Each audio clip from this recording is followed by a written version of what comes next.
So in this talk, the first I will introduce, explain what the Ingress controller is and how it works, and how the NGINX Ingress controller works.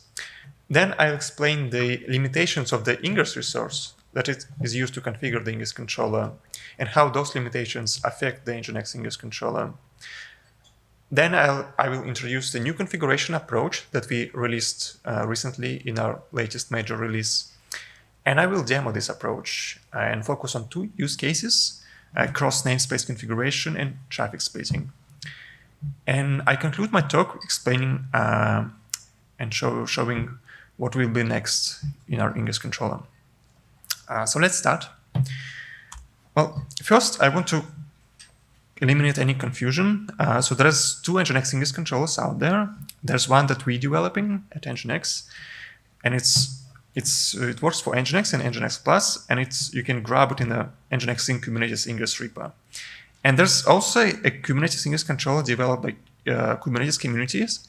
It is a part of the Kubernetes project, and this is its GitHub URL. And those projects are different, and if you want to learn about the difference, you can visit the doc page in our docs. And in this presentation, I will focus on our Ingress controller developed at NGINX. So how do we run a simple web application on Kubernetes? So let's imagine we have this cluster. This green rectangle is a cluster. And if we want to run a web application, we need to create a deployment resource on Kubernetes. And let's say we want to run 2 replicas of our application pod. So let's do that. And Kubernetes launches 2 application pods. So then we want to expose this application to clients either from the inside of the cluster, or, other applications running inside the cluster, or to the external clients from the outside of the cluster. And for that, we need to create a service. And once we create a service, what we can do next is create an Ingress resource, so that to make the application available to the clients outside of the cluster. So we tell Kubernetes to expose our application through a layer 7 load balancer or proxy. And that's what we get as a result. Once we create an Ingress resource, our application is available to external clients through a layer 7 load balancer. So let's take a closer look at an example Ingress configuration. So this is the Ingress resource in a YAML format. And as any Kubernetes resource, it has the standard API version kind and metadata fields. And it has a spec. And in the spec, you define the load balancing rules. So you have the host. You can define multiple host rules. Here we define one host rule for the for the host webapp.example.com. And for that host, we want to route request that starts with a /URI to our service web app. So as you can see, the Ingress rules are pretty straightforward. And the missing piece here is how those rules, how the layer 7 load balancer is configured according to these rules. And the answer to this question is the Ingress controller. So the Ingress controller is a software, and typically this software is runs inside the cluster in a pod. And this software, what it does, it uses Kubernetes API to get the Ingress resource from the Kubernetes API, and then it configures a layer 7 load balancer according with that Ingress resource. And it does it in a loop, so that if you update the Ingress resource, those changes will be propagated to the load balancer configuration. And there are a number of Ingress controllers available for different load balancing solutions: cloud load balancers, software load balancers, hardware load balancers. So in case of our NGINX Ingress controller, the Ingress controller software is bundled with NGINX in the same pod, in the same container. And the Ingress controller generates an NGINX configuration file, and then it sends a signal to NGINX master process to reload the configuration. And considering that we're running the NGINX Ingress controller inside the Kubernetes cluster, we also need to expose this NGINX Ingress controller pod to the outside of the cluster. And one way to do that will be to create an Ingress controller service the service of the type load balancer. And if you're running your Kubernetes cluster in cloud provider, Kubernetes will provision a layer 3 or layer 4 load balancer for you, so that external clients can access the Ingress controller and in turn then access the application behind the Ingress controller. So this was the brief introduction into Ingress controllers and NGINX Ingress controller. And when we started developing the Ingress controller, we had two goals in mind. The first one is to enable Kubernetes users to deliver applications securely, reliably, and with high performance, and obviously through NGINX or NGINX Plus. And the second goal was to be Kubernetes native, so to integrate well with the Kubernetes ecosystem and use familiar configuration and processes. And so the second goal, I think, in a way we achieved the second goal because Ingress controller runs on Kubernetes. It understands the Kubernetes Ingress resource, and it also integrates with the ecosystem with tools like Prometheus or Helm. But to achieve the first goal, we have some obstacles on our way. And the main obstacle is the limitation to the Ingress resource itself. So what are those limitations? The first of all is limitations of features that the Ingress specification exposes. For example, this is a slightly extended version of the Ingress resource that I previously showed you. So here I included the TLS termination section. So TLS termination is the first feature of the Ingress that the Ingress resource support.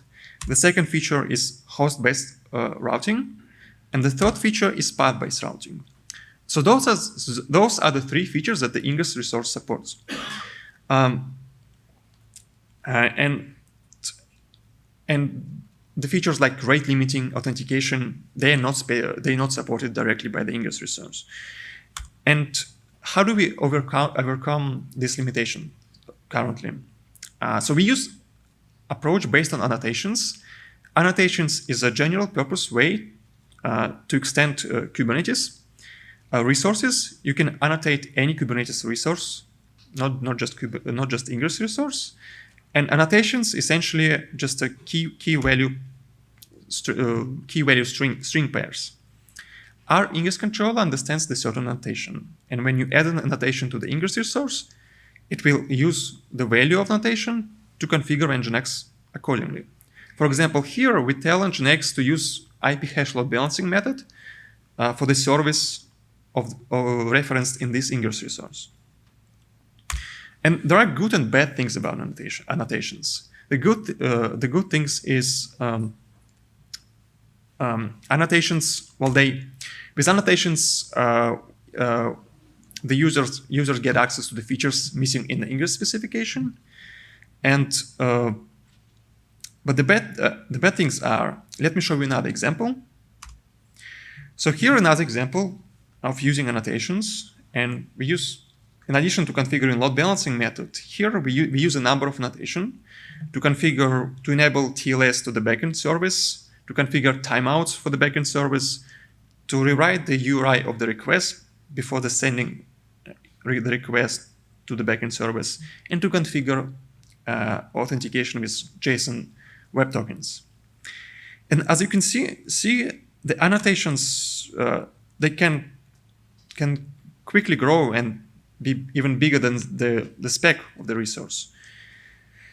Another thing is annotations are just string value pairs, and they don't represent any structure. So, and they validate it differently from the way the rest of the Ingress resource is validated. So it makes it harder for the user to use annotations and more error prone. And annotations, they're not very suited for granular configuration. And by that I mean, so typically annotation is applied per every host and per every path in the Ingress resource. But when you want to apply some annotation per particular path of the Ingress resource, this is typically not possible. And the other thing is annotations are also not portable. So if you want to switch the Ingress control implementation, so Ingress resource is typically supported by the Ingress controllers, but the annotations, a lot of them are vendor specific. The other big limitation of the Ingress resource is the lack of support for the cross-namespace configuration. So the cross-namespace configuration, what do I mean by that? So imagine you have a cluster shared by multiple teams. So here we have the namespace coffee, where the coffee team runs the coffee app, and the namespace tea, where the tea team runs the tea app. And we want to expose the application to the clients, both coffee and the tea application, behind the same host, cafe.example.com. So how do we do that? So the standard Ingress resource doesn't allow you to do that. So in our Ingress controller, we have a mechanism called Mergeable Ingress Resources. And these Mergeable Ingress Resources, you can split the configuration. You can split routing configuration among multiple Ingress resources. And that configuration will be eventually merged by the Ingress controller. For example, first thing we need to configure, for our example, is to configure a master. So we will have another namespace called cafe, and in that namespace we will create a master Ingress resource. And the master, the way we know it's a master Ingress resource is that we apply the mergeable Ingress type annotation called master. And in the master Ingress resource includes we need to configure the host. In our case, it's cafe.example.com. So the master Ingress resource is responsible to configuring the host level configuration. It doesn't include any path configuration. So once we have the master, we can create another type of Ingress resources called minions. And here the example for our coffee minion. So we create the minion Ingress resource in a coffee namespace. And the mergeable Ingress type annotation is equals to minion in this case. The host must be the same as in the master, cafe.example.com. And then in this minion, in the coffee namespace, we include the routing configuration for the coffee app in this minion, so that the request that starts with coffee will be routed to our coffee app. And then similarly, we create the minion for the tea app. In the team namespace, we create the tea Ingress minion. The same host must be as in the master. And in this minion, we include the routing configuration for the tea app.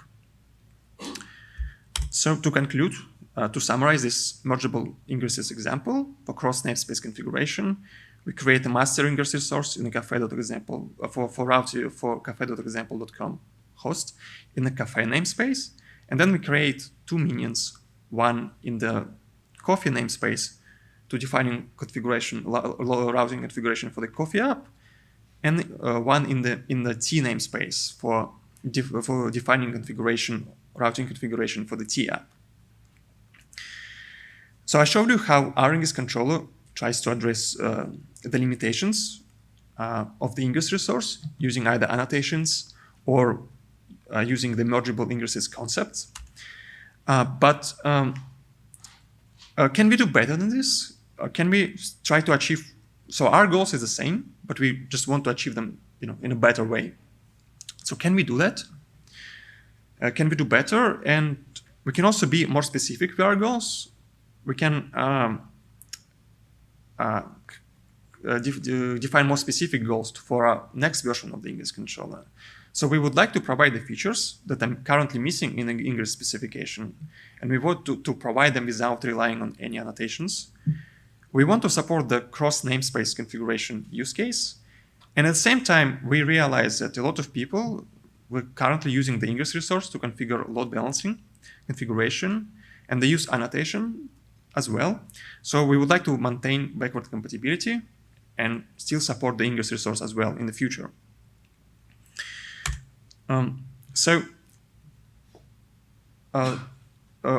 In our latest release, Ingress Controller 1.5, we introduced the new configuration approach based on Kubernetes custom resources. So we introduced two new resources that we can add to the Kubernetes cluster. So custom resources on Kubernetes is a way to add new resources to the existing Kubernetes cluster. And those resources, they look and feel the same way as the standard Kubernetes Ingress. So essentially, we can create our own Ingress resource. And that's what we did. So let me show it to you. So this is the virtual server resource, the custom resource that we introduced. You can see that it's kind of virtual server. So let's compare this virtual server resource with the Ingress resource side by side. So both Ingress and virtual server, they define the same load balancing configuration. So as I already told, so the kind of the resource is different. So we have a virtual server and an Ingress resources. Next, in our virtual server, we configure the host webapp.example.com. In a similar way to the Ingress resource, in Ingress resource you can configure multiple rules for the configure rules for the multiple hosts in the same Ingress resource. And the virtual server only allows one host per virtual server. So next, we configure TLS termination by referencing a secret, another resource on Kubernetes that includes the TLS certificate and key. And this TLS termination looks very similar to the one that the Ingress resource provides. So then we configure routing rules. So we route requests that starts with a /URI to the service web app. So in case of virtual server, we need to define, we don't route directly, we need to define another entity in a configuration called the upstream. And for the existing, for NGINX users, this is a similar concept. NGINX has a concept of upstreams. So we need to define an upstream that references the web app service.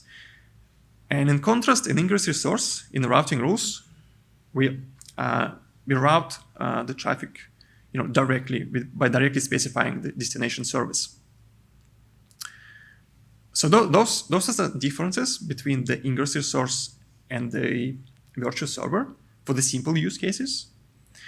But then let's see the advanced use cases that are possible by the virtual server resource, but that are missing in the Ingress resource. I think I say resource too often.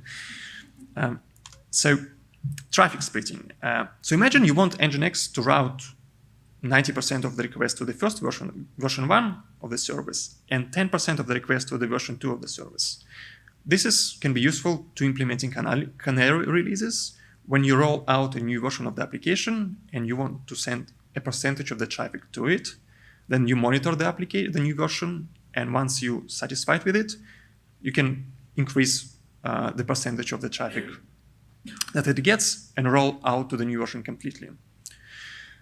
And to support this use case, our virtual server resource, this is the configuration, the example configuration for that.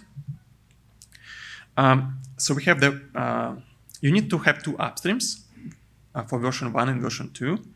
And then you define as, using the splits field, you can define a weighted distribution between two upstreams, version 1 and version 2. So the next use case that is not supported by the Ingress resource is advanced routing. And by advanced routing, I mean routing requests based on the headers, cookies, request method, request arguments. So how can we do that? So this is another example. We have two upstreams, version 1 and version 2.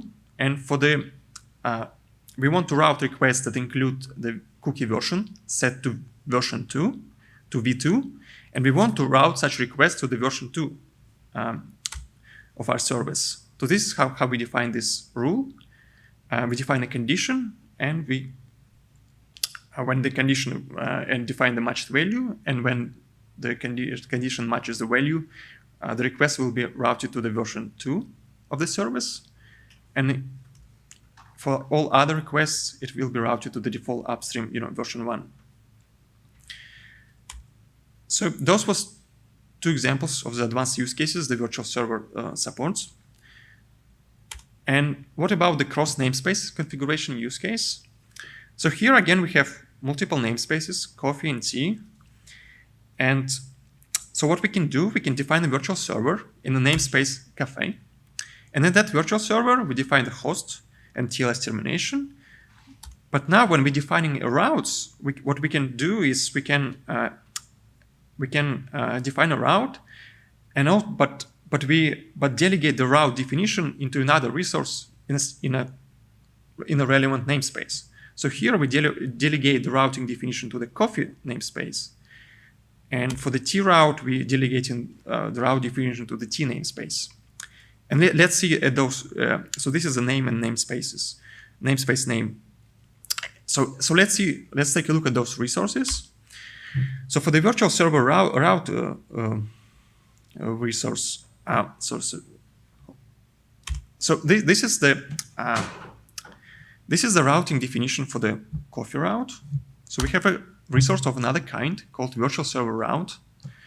It is created in a coffee namespace. It must have the same rule as a same host as a virtual server. So we define an upstream, and then we define a subroute. So the requests that starts with coffee are routed to the coffee service running in that namespace. So as you can see, subroutes, we have one subroute, and all the subroutes in the virtual server route must start with the same path as in the route in the virtual server resource. Okay, so, and we have a similar virtual server route for the T service, T application.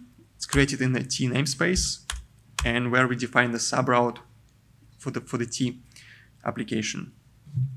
So to summarize the cross namespace configuration support, you can create a virtual server where you define the configuration for the host, and you configure TLS termination, and then we delegated the route definition for the coffee and tea path to the resources in the corresponding namespaces.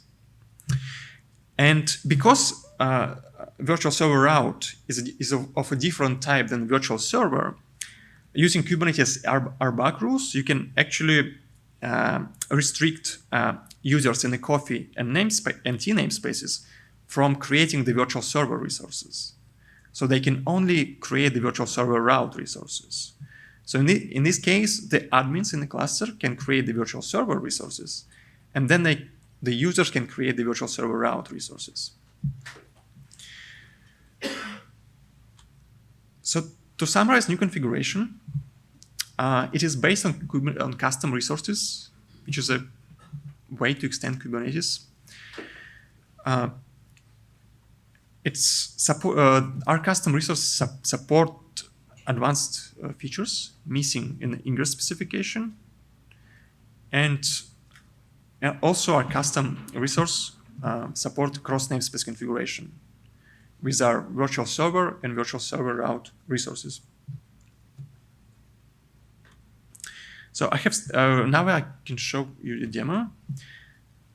I'm slightly lost track of time. So how much time do I have? If you can tell me. 10 minutes. Oh, perfect. Thanks. So I'll quickly show you a demo and then conclude this talk. So I'm gonna switch to the terminal. So the goal of our demo to show you the cross namespace configuration and then to show you traffic splitting in action. So what do I have here? Well, first of all, I have a demo script. So I'm using this tool called Demo Magic. You can find it on GitHub. That will eliminate me from typing, so I don't make any typos. So, but this is a live demo. So first, let me show you my Kubernetes clusters. It has two nodes, as you can see here. Okay. And the next thing I can do, I already deployed the Ingress controller. It's running in the cluster as well, in the namespace NGINX Ingress. So this is the Ingress controller pod in that namespace. And this pod is exposed to the outside of the cluster, so that service with a type load balancer with an external IP. So next thing, I already deployed the coffee and tea apps. So the coffee app is running in the coffee namespace. So these are the I'm gonna run deploy to deploy this coffee and tea apps and quickly switch back to the demo script. Yeah. So the coffee apps, the coffee pods are running. Let's see the T pods. It's T application. So the T application is running as well. You have a T pod and T service. So now, as an example I showed you in the slides, I want to expose the coffee and the T app behind a single hostname cafe.example.com with TLS termination. So I have a virtual server resource ready here, the one that I showed you on the slides. So I will create this resource in the namespace cafe.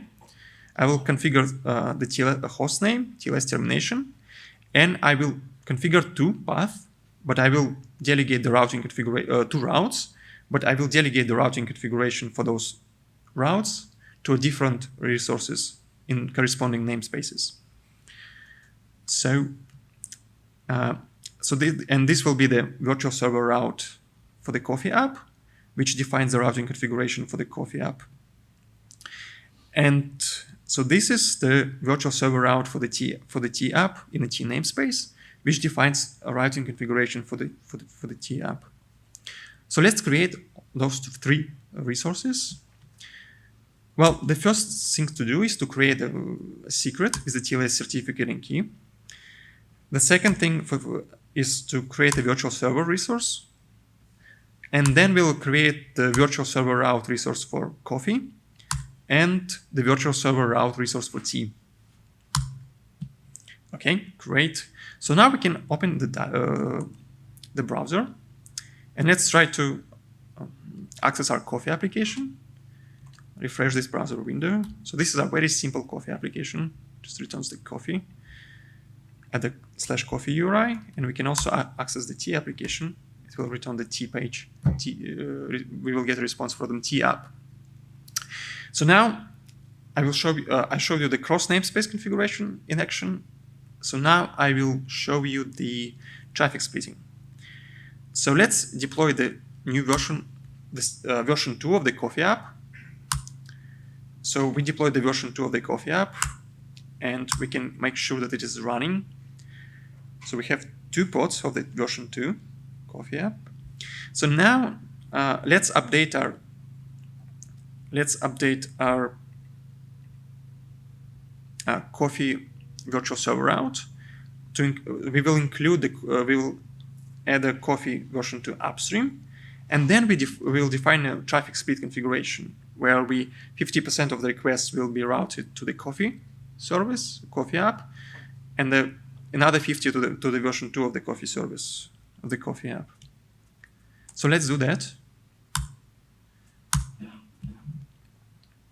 Okay. So we updated the virtual server route. So now if we go to the dashboard, not dashboard, the browser, and try to access coffee application as well. So we got a no coffee, and then we got coffee version 2. So this is clearly a response from the second version, the version 2 of our coffee app. But as you can see, sometimes you can get the no coffee response. And a coffee response clearly indicates that our no version of the coffee app is faulty. Well, another way to understand that it's faulty is we can also take a look at an NGINX Plus dashboard. And NGINX Plus dashboard shows the metrics, real-time metrics available in NGINX Plus. So we can locate here our coffee version 2 upstream. And if we can see the metrics here, we can see that for one of the upstream servers, we have a non-zero number of 500 responses. So those were the faulty no coffee responses. And of course, so these are real-time metrics, but these metrics are also exported as available as Prometheus metrics, so you can understand how your backend applications behave by analyzing the metrics from Prometheus. So as a last step, we can just roll back to the original virtual server route, and if we try to get the coffee again, we will get the coffee from the first version from the original version of the coffee app. So this concludes my demo.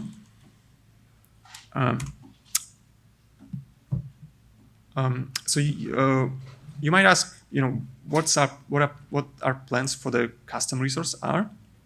So in version 1.5.0, released in May, we introduced this new virtual server and VirtualServerRoute custom resources.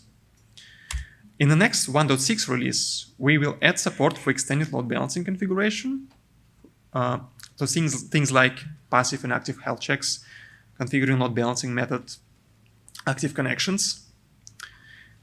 And we also will improve support for the routing, because we figure out that some of the use cases for routing are not possible with our current virtual server and VirtualServerRoute resource. And then next, in the after 1.6.0 release, we will configure, we will add the policies for our virtual server and VirtualServerRoute. And policies, by policies, I mean things like rate limiting, authentication, manipulation of the requests and the response headers, or rewriting the URL. Yeah, we will also, for those of you who use the Ingress controller, you know that the global configuration, to configure the global configuration of Ingress controller, you can use the config map resource for that. So what we will do, we will also allow, we will introduce a custom resource for the global configuration, for things like the access logs on the number of worker processes of NGINX. And we will also try to come up with custom resources for defining TCP and UDP load balancing configuration. So that's our plans for custom resources. You can try it out. This is the link to the GitHub of our Ingress controller product. You can use it with both NGINX and NGINX Plus. There are a number of examples. You can take a look at GitHub. Examples for advanced routing, traffic splitting, cross-namespace configuration. And also the release blog post for 1.5, the release, includes a good introduction to the virtual server and VirtualServerRoute resources as well. So with that, I conclude my talk, and I'll be happy to answer to any questions. And also, if you like, I'll be outside at the NGINX booth after this talk. So if you'd like to speak, I'd be happy to speak with you. So does anybody have any questions? Yes? Yeah, go ahead. My microphone, yeah. You just want to use a mic, guys, because it's being recorded, yeah? Thank you. Yeah, just one question. If you use the traffic split option, is there kind of condition I can give with it? Because if I have a client which connects to app 1, he should stay on app 1, even if I use traffic split. So in the normal NGINX config, I use the IP address or something else for the split clients function. Do I have the same possibility here? So so I mentioned we have the limitation, which we will try to address in 1.6. So currently the split is only possible based on per request. So every request will be routed independently. But then in 1.6, we will allow you to do the either traffic splitting, or for you can also route requests based on the headers at the same time. So for example, if the request from the client includes the header, it will be routed to one version of the service.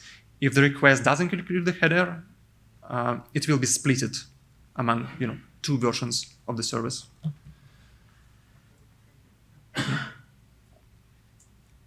It's a good question.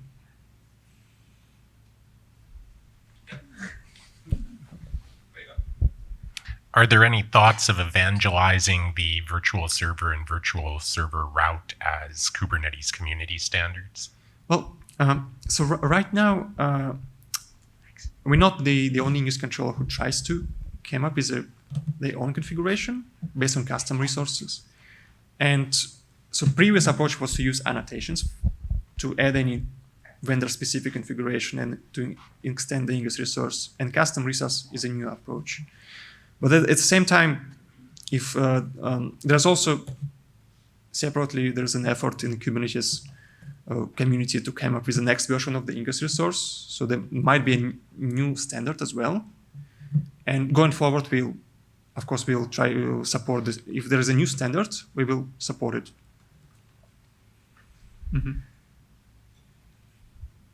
We can do one more quick one, if there is one more quick one.